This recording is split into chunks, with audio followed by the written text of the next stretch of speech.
used to work in data, a company called Equifax. And I don't expect any cheers on that one. We had a big database, 110 million households. We sliced and diced it psychographically, demographically, to let marketing companies find out who their customers were. And we had a saying at Equifax, in God we trust, all others bring data. Because data should drive your decisions, not actually intuition or feelings or gut feelings. It should be the data itself. And when I did my business plan, I did a lot of data. So one thing I found out about data is I'm an average guy. And most likely I'm giving an average speech to an average audience.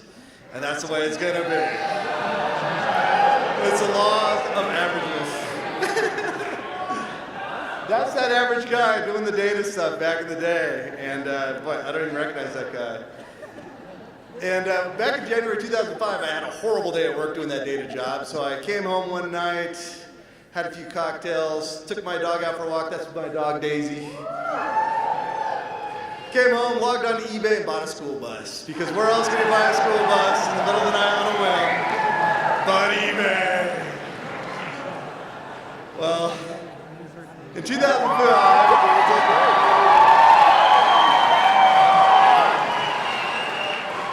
in 2005, I launched Banjo Billy's Bus Tours. We do ghost tours, history tours of Denver and Boulder, and we've done it since 2005. But before I bought that bus, that's what this whole talk's about, is what led up to that moment.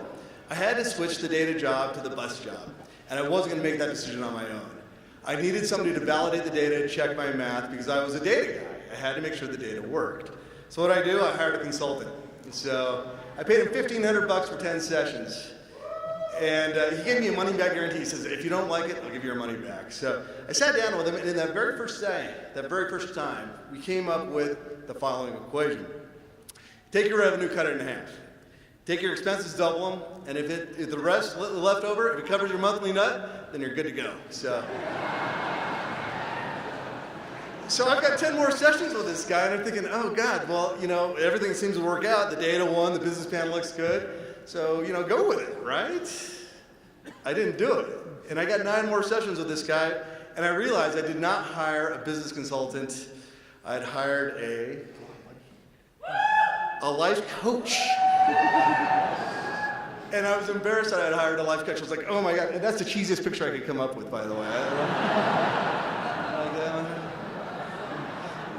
So I got this life coach, and when I found out this life coach, there's 3 things holding me back from actually doing it. It was fear, ego, and greed. I was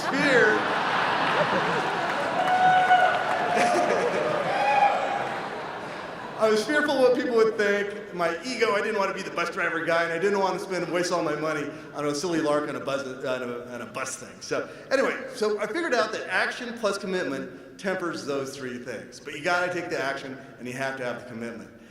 And the buying the bus was the commitment part. So if I wouldn't have had that night, if I wouldn't have had too many drinks, I probably wouldn't have ever done it. So like Yoda says, there do or do not, there is no try.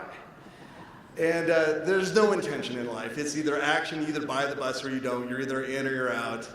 And that really helped get away the fear. As far as gambling on this, I knew I was going to lose some money on this. And so I said, well, how much money am I going to lose? And I thought, God, what am I going to lose? I put a number. I put down $50,000. I said, if I'm going to lose $50,000, I got to see if this thing works. And so I gambled on it, and that little part of greed went away. And then the ego thing. And I've noticed how many Simpsons references there's been tonight? Look at this. It's crazy. We've all got Simpsons on our brain. I didn't want to be odd, or I didn't want to drive around. But the thing is, I really like driving that bus around. It's better than the cubicle I used to be in. So I like it.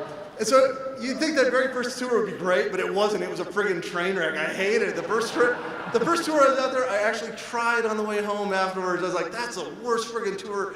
Nobody's ever going to come on. It's gotten better, by the way, but it was horrible. So people ask me, are you glad you did it? And yes, Malcolm Gladwell in his book called Outliers says work is meaningful if it's complex, if it's autonomous, and if it's direct pay for performance. And I still find these true for today, so I'm happy I've done it. And I love his hair. So it's Business Startup Week, and there's a few out there with some business ideas. Most likely those business ideas, well, they're average, and you're probably average, and you're probably going to have an average outcome. But go be average, because your only other option is not to do it. And to me, that doesn't seem like an option at all. Thanks.